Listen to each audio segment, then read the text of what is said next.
That's where anxieties come. But when you focus on the past, like you said, you can tie it. Like reflection is always good, whether it was the day before or something that happened years before. That gives you fuel to grow from, to change the kind of person you are. Whether it's something you experienced as a child, whether it's something more recent. But when you focus on the future too much, you're not going to be succeeding in the present. No, I wouldn't trade my life for anyone else, because I feel like people work so they could take a vacation and run away from their life. I want to build my life so intentional, Ryder, that every day is the vacation. Organization gives us freedom. If we organize, we get time back. I'm so obsessed with getting time back. Everything has to be engineered. That way, I have free time right here. What can I do? That's the thing, and you get free time, but you're also accomplishing way more things in your day than I think most people would.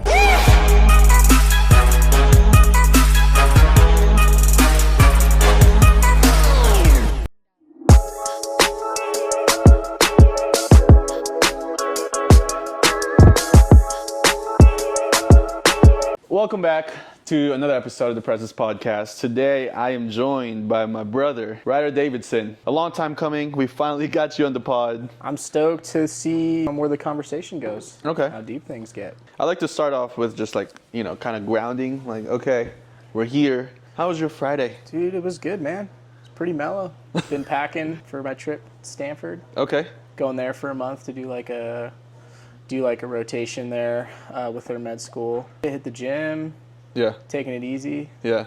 Because next week's going to get a little crazy. So I'm in medical school. I'm in my 4th year of med school. In your 4th year, I'm kind of preparing to apply for residency, which is like your training in whatever specialty you're going into.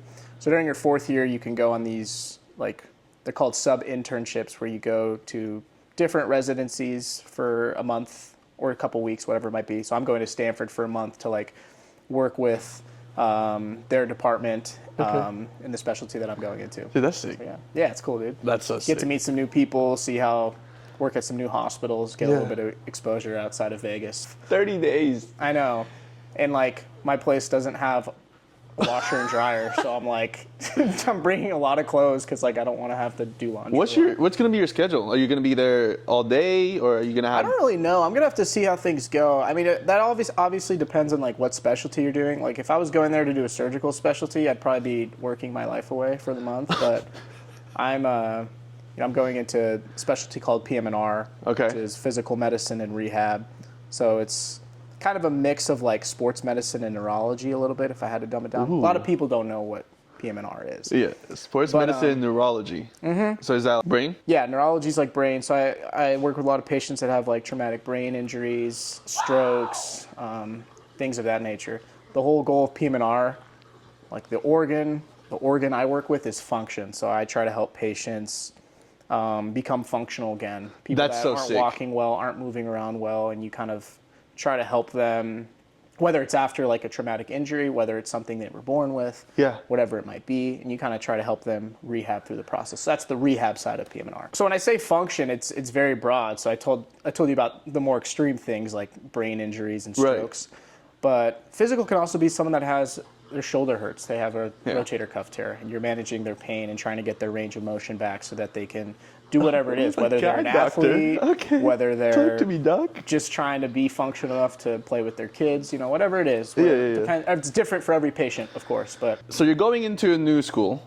completely different place, completely different people. It's going to be unfamiliar for you. So what is your strategy? What's the mindset that you're going into? During my 3rd year, I was constantly doing rotations in different specialties, right? Yeah. So every like couple months, I was being thrown into something new that I was unfamiliar with. That's right. Which is an adjustment. I'm kind of at the point now where I don't necessarily like know what I'm doing, but I'm being comfortable going into the unknown. That's something that just I think comes with practice. And so you just gotta send it. Like as simple as it is, you gotta just be willing to get out of your comfort zone and just do something, because if you don't do that, then whenever there's an opportunity for you to try something new, you're never gonna do it. You gotta just say, screw it, I'm gonna do it, let's just see what happens. And if you have that mentality, it's almost always better than you think it's gonna be. You're always worried about anything bad that could go wrong, and those things rarely ever happen. And every time I've kind of jumped into something new, I've walked out of it and kind of been like, that was a lot better than I anticipated. I'm kind of just going into this with the same mentality. I'm just going to show up. That's good, man. See how I things like go. that mindset. I'm a very go with the flow kind of person. I mean, not everybody is like that, but I think everybody should have a little bit of that in their mindset. Yeah, because like kind of freedom, like flow. yeah, because I don't know, thinking like that encourages you to always be willing to try new things. Yeah, right. There's just so much to learn from your journey. That's why I love our friendship, because there's just many things that I've seen, like the evolution, the transformation, all the way from Miss Enriquez, right? Like, our Spanish class. We took Spanish 3 together. That's how I met this kid. Oh man, I was Miguel. he was Miguel. You were Pablo. I was Pablo. And we had no idea what was going on. I think we did. At least I did. At least you did. I didn't. You know how many Spanish-speaking patients I see now, and I'm like, let me go get a translator real quick. So nothing from Spanish to like transferred. Zero. No. Bro, not even like 2-3 words. I mean, 2-3 words. Okay, not hola. But I don't remember what that means. Gosh. Picking up a little bit on medical Spanish, but that's just coming from experience, right? That's the best way to learn it. Oh, give me one word. Brazo. It's your arm. Okay. Nah. I'm locked Okay. in. Put me in, coach. I didn't know you were bilingual, bro. No, that's crazy. That's why I love our friendships. We're always sharpening each other. 100%, and it's cool because like we can learn from each other, and we're doing very, very different things, but can kind of pick up life lessons along the way that we can apply into whatever we're doing. Yeah. And that's the key to long-lasting friendships, because you care for one another, 100%, right? man. And you just want each other to win. Just want to other say grow. I appreciate you because you're always rooting for me, and I'm always rooting for you, bro. Of course, Just know man. that. That's what friends are for. Behind the scenes, come on. Going off of that, I want to understand, it takes a lot of pressure to be in your position. You got to stay poised, you got to be calm under pressure. And I always love to learn different perspectives and different methods. How do you handle your pressure? Okay. So this is something I'm still a med student. This is something that takes time to learn as a resident and as an Absolutely. attending physician. We're always learning here. Yeah. Yeah. But I think the key to all of that is like trying to ignore the bad things that can go wrong. Like whether it's an exam you're taking, trying to ignore like, oh, like I can't fail. If I fail, I'm gonna flunk out of med school, or I'm not gonna get in the residency I want to go to. Or from a patient side, like, dang, if I don't make a right decision here, like the patient can die. Yeah. You got to go back to the basics and just remember your algorithms, remember what you've learned, and apply it in that way. And don't hyper focus on everything that can go wrong. Hone in on what you know and apply it. And that's so cool to hear. You're essentially saying, okay, instead of worrying that things will go wrong, go back to the basics. Exactly. Go back to the 101. And then from there, use the strategy, use what you've learned, and apply it. If you let the emotions decide on what to do next, You're going to make a bad decision. it's not going to be a very coherent decision, is it? You're using your emotions and how you feel, and sometimes how we feel isn't really the right. Oh, 100%. And this is interesting to me because I'm fascinated. During these sub-rotations, what do you have to do? Like, what are some high-pressure events? Now, there are emergencies that can sort of go wrong that you have to monitor. PM&R, one thing that is considered an emergency is something called autonomic dysreflexia, which is if they have an injury to the spinal cord, to keep it simple, you have these nerves running through your spinal cord that control like your blood pressure, control your like fight or flight response. Yeah. And if that area of the spinal cord is screwed up, you can get like a crazy fluctuation in your fight or flight response. Your blood pressure can go up insanely high. Ooh. And it's life-threatening. And so I deal with a lot of people with spinal cord injuries. That's something you sometimes have to monitor. So for example, one weird thing you look for is if their bladder becomes distended, that can, meaning like they're retaining urine, that can trigger this response, and that is a medical emergency. When that happens, you just, again, you can't like freak out and freeze like, oh my God, because that's something you have to act on really quick. But again, you go back to what you know. What causes autonomic dysreflexia? Okay, bladder distended. Is this patient peeing? Yeah. They're not peeing. Okay, let's stick a catheter in there and drain the urine. Yeah. There you go. Don't let emotions get the best of you. Like, oh my God, if I don't figure this out in the next 20 minutes, like this patient can die. I love translating it to real life. What's your take on preparation? We talked about thinking positively. Yeah. But you always got to be prepared for the worst case scenario to happen. You can't just assume things are going to work out in the end, right? Yeah.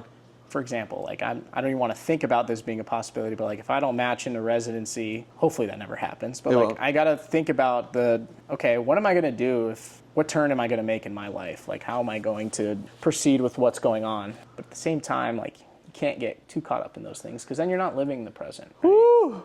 So then you're stuck in the moment where it doesn't even exist yet. yeah, you forget the now. I think you can't be sitting there like, oh my gosh, like if I don't go to the gym today, then like I'm going to get fat. Like, yeah. Like, what am I going to do? Like, how like, now you're just getting anxiety. Exactly. Like, ooh, right? okay, so that's good. When you focus on the future so much of what you don't have, you give yourself anxiety. 100%. But then the same thing happens for when you focus to the past. I used to be this yada, yada, yada, or this didn't work out. It's a little gray area where you have to operate. Yeah. Just in life in general. Like, you know what I found out though? I found out that there's power in both past and future that we could extract and literally use as fuel. I came to this new breakthrough that I had to go back to my roots, bro. Where I'm from, what was my upbringing like, and I had to really understand what was life like. What was my life switch? You know, like how did it go? Like, and it's crazy to me because it gave me so much clarity, and I feel so much more whole ever since I did that practice. But I feel like some people, they don't even want to look in the past. I like what you said about doing a little bit of both. However, I think stressing past experiences is a little bit more important than worrying about what's going to happen in the future. Worrying about the future, I think that's where anxiety kicks in, right? Where you're like, oh my gosh, what is going to happen if I don't get this job? What's going to happen if I don't pass this test? That's where anxieties come. But when you focus on the past, like you said, you can tie it, like reflection is always good, whether it was the day before or something that happened years before. That gives you fuel to grow from, to change the kind of person you are. Whether it's something you experienced as a childhood, in your childhood, or whether it's something more recent. But when you focus on the future too much, you're not going to be succeeding in the present. No. How long does it take for you to finish this entire program? How many years? Med school is 4 years, so I'm in my last year of that. And then, like I mentioned, residencies, you're training in your specialty. That varies depending on what specialty you're going into. Okay. PM&R specifically is another 4 years residency. And then after that, you can do additional training, which is like a subspecialty. If I do PM&R and I decide I want to go into pain management, I can do an extra year. So it's anywhere from 4 to 5 years. I'm probably going to subspecialize. So I'd say I have 5 years after this year. Including everything. How many years is that? 4 years of undergrad, that's 4 years of med school, that's 8 plus 5, that's 13 years. After that 13th year, what happens? Like you're officially... Now you're an attending physician, you're the boss, and you can work in a hospital, you can go into private practice and just have your own clinic. You can go into education where you're like educating people like me, or residents, a lot of different routes you can go. So 13 years, Ryder. It's longer for some people, but yeah. I respect that. You have this ability to delay gratification. You're going through every single step to get there, and then boom, you're there. How do you stay patient? What's your fuel when it comes to like, okay, I'm 1 year closer again. All right, we're getting there. Do you prime your brain? Like, what do you do? Yeah, I've always just taken it one step at a time, not even a year at a time. Because in that 13 years, there's different milestones you have to meet along the way. For me, staying patient, what's helped me is setting more short-term goals. What do I want to accomplish in the next few months or in the next year? Not, what do I want to accomplish 13 years from now? Because if I tell myself that, I'm like, I don't even want to start that. Yeah. That's going to take 13 years. Yeah. It's like, right, like I just took step 2, which is like a big board exam you have to take in med school. That was a big milestone for me. Months leading up to that, thanks, bro. That was the only thing I was worrying about. I wasn't worrying about residency. I wasn't worrying about where I wanted to work in the future. I was like... He's dropping gems right now. I want to just take this exam and do well. Yeah. Because that's all that matters right now. It's all just priorities, and you got to learn to prioritize the things that are more urgent, the things that are coming up sooner in life. Me doing that, these last 4 years have like flown by. It's been a grind. I'm kind of looking back at it like, holy crap, in my last year of med school, like I felt like I just started. Yeah. The days are long, but the years are short. Having that mentality has definitely helped me stay patient. That's so good. I love learning. And what I've learned for you is just, one, you can't listen to your emotions. You got to think, you got to make sure your heart and your brain is coherent and then make a decision. So what I've learned is like take calculated decisions, especially for high pressure events, a big decision to make. You don't just listen to your emotion or else you're going to make a bad decision. My second takeaway just now is chunking it down. And I needed to hear that because I have big goals, it's just so wide and I always think long term. And from hearing what you just said, you gotta chunk it down. And that's something I'm learning consistently on a daily, like you saw my I know, architecture. dude. That's a perfect example of chunking it down. Yeah. Taking So- it day by day. I wanna streamline my life.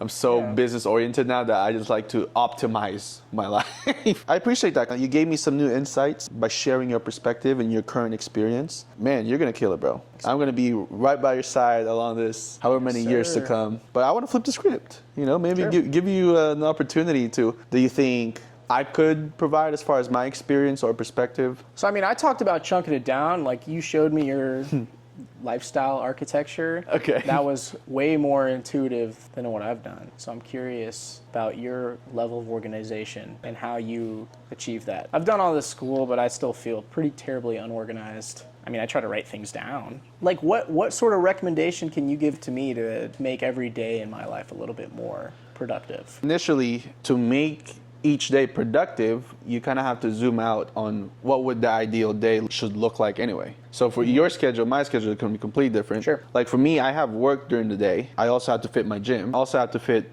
my content work, my hobbies, which is learning how to do content. And when you zoom out, you could block the day. What time does your day start? Depends. Right now, it's been starting a little later because I've been doing a whole lot of nothing.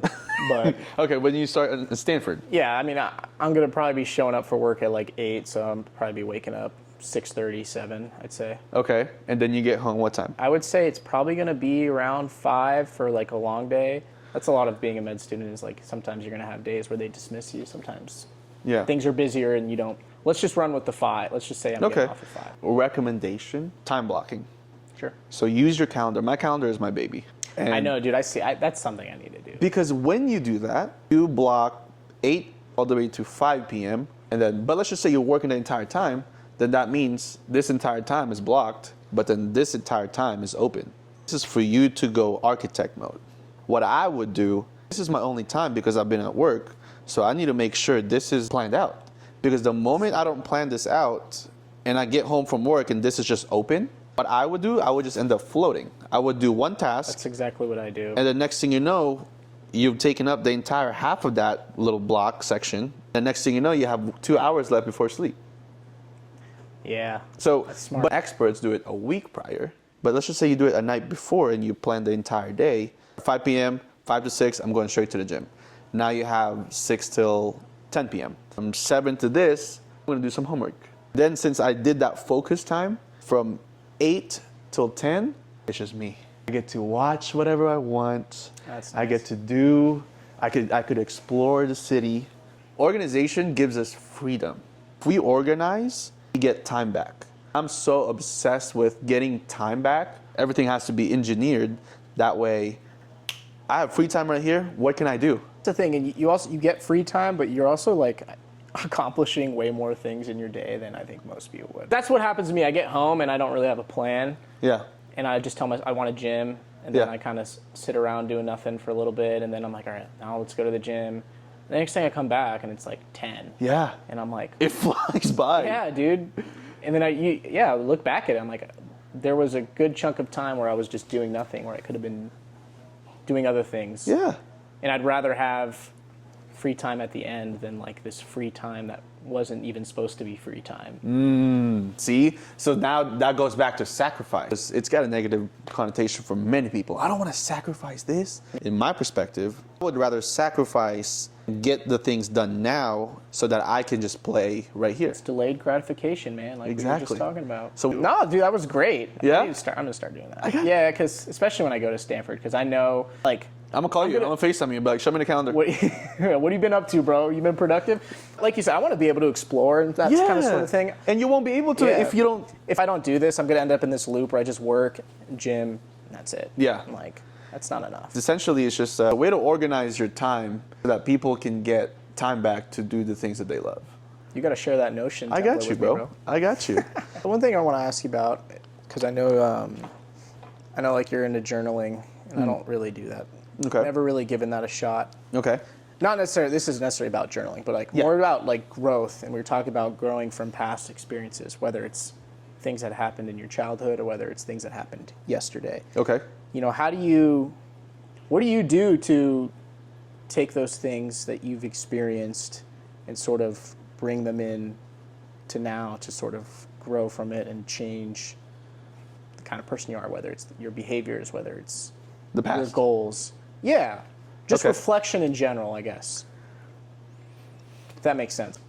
I think the first thing is acceptance. Let's just say we weren't happy with our past. We have to accept it because a lot of people deny it, and it's a form of them running away from it. Sure. I just like to be brutally honest, and No, you're absolutely right. people just run away from their past. This is what therapy is for. Literally, like. Yeah. Why would you run from the past when that's not solving anything? Having that gave me so much clarity to the point where now I can bring it back to today, and I go, wow. This is where the second step, I practice gratitude. I practice, so acceptance, and then I look around, and then I look at the old pictures, and I go, wow, look where I'm at today. I'm proud of me. Good job, And then from there on out, it's like, okay, since we did that, that means we could get even better. It's more of the ability to be honest with yourself, and then be honest with where you want to go, and then create a plan. How are you going to get there? And then now let's map a future. I call it my dream life. What if I could envision my dream life, feel that dream life, and then write it down? And so going back to the journaling, I have this blank. Okay, for me, I am a content creator. I help people get clear on their dream life. These are like just practices that I've written and just kind of primed my brain so that every time I fall back, I go, you're not following the plan, bro. You're following your emotions. When you journal, you try to just write what you're thinking, like in that present moment. Yes. Oh man, I've had some days where I had a journal where I was upset, I was frustrated. I mean, I'll be honest, I'm a very emotional man, and it was just an emotional day, and I had to write this down. Like, what was I feeling? And I go, I will never feel like this ever again. Yeah. Ever. And I go, okay, now let's move on to the next chapter. That's good, dude. Big reason I ask this is because, like, one thing I worry about, like, going a career in medicine, but just as a doctor, a lot of times you got to bottle up your emotions because you might be giving really bad news to a patient or patient's family. Yeah. And then you got to just walk out of there and then be, like, locked in and, like, on to the next person I have to help. And it's like, over time, I'm still early on in my medical career, so I'm not really experiencing that crazy, but I can imagine when I'm older, over time, all of that's going to build up. And so I'm mostly asking because, like, I want to know what I can do to try to, like, mitigate that. You're already ahead. Because I feel like the fact that you're already aware of this, and when you get to that point, you're already going to be prepared. Because you already thought about it ahead of time. You already thought about how you would feel, and now you're thinking about what should I be doing when that time comes, preparation. And so I think you're going to be just fine. And if you just keep practicing this honesty and awareness of this is where I'm heading, I need to be really honest with myself that when I get there, I need to do this, this, and that, and I'm not going to choose this path where I'm just cold-blooded. I'm still going to be a human being. Then That's the thing. Because I think it's a decision. Over time, I mean, maybe you've felt this, but, like, you've met doctors that, like, oh yeah, pretty cold-blooded, like, stone cold, could be telling you the worst thing on the face of the earth. Yeah. And I'm like, I don't want that to be me, man. Like, there's a lot of you need to have humanity in medicine. You see a lot of sad things. I don't want to become desensitized to that. Yeah. That's good. That's fire. I start doing that. But I think it goes back to authenticity, bro. Like, you're gonna be. There's only one writer. That's why I said the first. It's only one Lorenz, bro. Like there's only gonna be your strategy, your way of telling the news. This is really good, bro. There's some breakthroughs. Hopefully, they're kind of capturing some new thoughts and insights from this conversation. But from a zoomed out perspective, what do you think most people struggle in? Like our generation, for example. Like for me, stress. I'm learning how to manage stress a lot better. Like I want to live a life of ease, and that's exactly why I'm doing everything that I'm doing. I think it's hard for people to find purpose in what they want to do. I don't know. I feel like I see a lot of people that get in this cycle of just work. Weekend comes, go out and like party. Say it louder for the Whatever it back, is. please. It's a hard thing to find purpose. I think it's easy to find your purpose. You think it's easy? There's so many distractions that we just need to be reminded. That's the word. That's true. You need the reminder, or else you end up in this cycle where you just work the same job for 20 years, and now you're like, what am What is my direction? What direction do I want to take in life? Yeah, I think people are unclear with what they want. Therefore, they just choose whatever it is they should be doing, like according to the society norms, Yeah. which leads to not having a purpose. That's Like they follow along with the steps. Seen like the picture where there's two roads, Yeah. and a lot of people are walking this way, and there's barely anyone walking here. Yeah. I think most of the time that picture illustration is for success, but I think it's also for purpose. Most people are just following along. Let's just say that road is success. What is that to you? Success is many things for me. It's having a life that's fulfilling. When a life is fulfilling, every bucket in my life is just overflowing. And that could be fitness, that could be family, that could be relationships, that could be financials, energy, that could be my impact, my contribution to the society. But everything is just overflowing. To me, that's success. It's not just a Lamborghini, a big 100%. mansion. To me, it's having an impact. I want to be able to leave a mark. I like that. Yeah, I was bro. going to say something similar, but I was going to describe it with a different term Okay. than fulfilling. I was just going to say being happy. Being happy. Yeah, dude. Simple. Yeah, but Yeah. again, it's not just like, I don't know, not having like a lot of money, but Yeah. it's, again, like enjoying your job, family, relationships. Same kind of thing. Buckets overfilling. I like that Yeah. analogy. Sometimes, though, that road is, like, people think the road to success is just making a lot of money. And we need to change that. Yeah. That's what I'm changing here, Ryder. You see YouTubers go, how do you become successful in 1 year? I'm changing the game. Yeah. How can I teach you to become fulfilled in your life? How can I show you what life is all about at 25 years old? How can I explain to whoever it is that's listening that life isn't just about tangible things?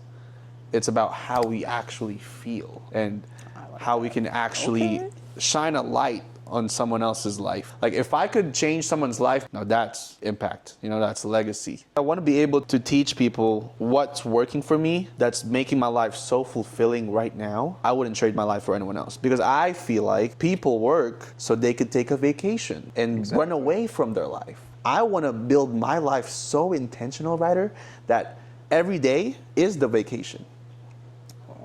Okay. This is exactly how I feel about life. And it makes me upset that we all have to dread the day. People stress all the time. 100%. I mean, I still do, because life isn't easy. If you're not stressing a little bit, then you're not doing anything. Exactly. know what I There's mean? got to be some pressure. Yeah. What are you excited for in life in general? Anything? Let's romanticize excited- life a little bit. I'm excited for the next step. I've been in a lot of school, but after this year, I'm finally taking the step towards actually taking care of people. Finally gonna have responsibility. As a med student, you have responsibilities, but like you're kind of just helping out, and like the responsibility falls on the residents. I'm excited to craft the kind of physician that I want to be. Ooh, you're about to engineer. Yeah, no, literally, I'm gonna, Dr. Davidson. Yeah, obviously there's so much more to learn, but there's more to learn about myself and just the kind of doctor I want to be. Yes. And the kind of medical decisions I want to make and the kind of person I want to be to my patients. Yeah. Oh. I think I'm going to probably leave Vegas. Excited to experience something new. Yeah. A new city, a Yeah. new place, somewhere I've never really been. Meet new people. Excited to expand the community. What about you? You excited for, man? We just talked about it. I'm excited for just life in general. Yes, sir. That's true, man. I mean, if every day is the vacation, then you're always just looking forward to the next day. I'm really glad that I went through this phase in my life where I just kind of got super intentional in everything that I do. Dude, it's honestly like I admire that. Thanks, bro. I'm like motivated to start doing that a little bit more. Yeah. Listen, whatever you need, I'm a call away. I'm a call away. That's real. But what I'm excited for is this. I'm starting to be clear on what the message that I've been telling myself behind the scenes. And I've been doing a lot of work behind the scenes that I'm ready to start showing the work in front of the scenes. I think it's just conviction.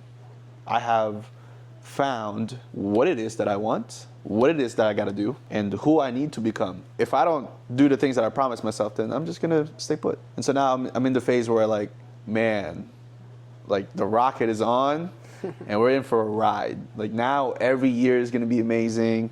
There's gonna be trials and tribulations like always, but I've managed to learn from all the past mistakes that I'm building an armor. That any setback, any problem, it's all gonna be figure outable. And just really begin to inspire others, bro. That's it. I love that, dude. That's it. I don't like. I'm staying in this tiny Airbnb. I'm like, dude, are there like enough towels there? Like, I don't really know. Bro, you need to do some research. I have. Have you called the person? Have you texted? No. It's cool. I'll be there tomorrow. No, bro, that's so funny. You're just gonna find out. Man, I'm just gonna find it, dude. I told you at the beginning of this podcast, like, I just show up to shit and see how it goes. Like, well, it's gonna change because we talked about the calendar. yeah, I'm telling you, I'm actually gonna do that. Yeah. I feel So like it's gonna if make there me was way one more productive. thing that we would take away and actually apply to our lives based on this conversation, Sure. what do you think it would be? Organization piece for sure. I think my issue is like my days are busy for sure outside of work to Right. complete other tasks. Yeah. I could totally maximize that so much more efficiently and like how many things I get done than what I'm doing now. Because like the amount of time I waste just like chilling out on my Yeah. phone for a little bit and like doing that in like these little blocks throughout that time, it takes away, like next thing you know, I've lost a couple hours, which you could have got a lot done in that time. Yeah. Not anymore. If we do this, you'll have time to go on a date. You know? Let's go. Go out there. That's what I need. Dude, that's what I'm saying, man. Bro, that's I'm it. not- I will not end up in this cycle where I'm just working, trying to check out this area because I've never really Well, I'll make seen sure that you're not doing that because That's I'll real. drive my ass over there and be like, yo, what are you doing, bro? I'm about to That's open good, up my man. door and you're just there. How do you feel about this pod? Feel good, man. Yeah? I think it was very productive. I think we talked about some pretty deep topics that can be applied to anything. Things that matter that go forgotten. You know what I mean? You made a good point. It's something that's easy to do, but it just goes under the radar with everything else going on. Yeah. You know? You guys are listening to this?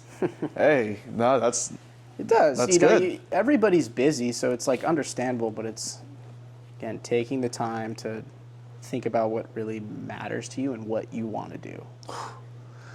wow. I hope this was helpful. I really hope that Me as we well. were able to give you guys a new insight, a new perspective. If there's one thing, do some audit, create an action plan, and organize your life a little bit. See like the return on it. Once you get to that point, life just gets a lot more fulfilling. You get more freedom, 100%. and you're just, you live a life of ease. Yes, sir. Hey, bro. Cool, man. Always Thanks for having me, dog. Always good chat. Appreciate you, Always a man. good chat. We're gonna have plenty more. Yes, sir. Celibacy. Yeah. Alexa, shuffle K Tronada. Dude, my sister's about to fucking give birth. Wait, right now? Yeah. What? Like right now. Or like probably like within the next few hours. Oh my gosh. It's crazy, right?